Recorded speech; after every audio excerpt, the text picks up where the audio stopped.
কিতাবে পাওয়া যায় বহুত নবী এই উম্মত হওয়ার জন্য চোখের পানি জড়াইছেন। দানিয়াল আলাইহিস সালাম উম্মত হওয়ার জন্য আল্লাহর কাছে দরখাস্ত করেন নাই। বাদায়ে নেহায়া আছে, কিতাবের নাম বলতেছি, উলামায়ে কেরাম দেখা নিতে পারেন, আদি অন্তের ভিতরেও আছে।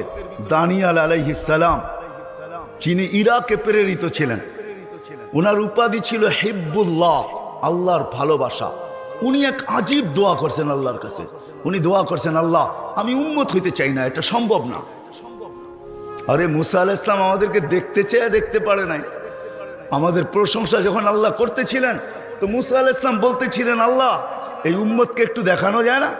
তা আল্লাহ বলছে, সাবাক্তা মিনহুম, তুমি অনেক আগে চলে আসছো, এরা অনেক পরে আসবে, দেখানো যাবে না। আল্লাহ একটু আওয়াজ শোনানো যায়?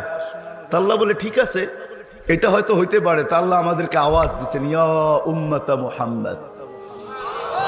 আমরা তখন রুহের জগতে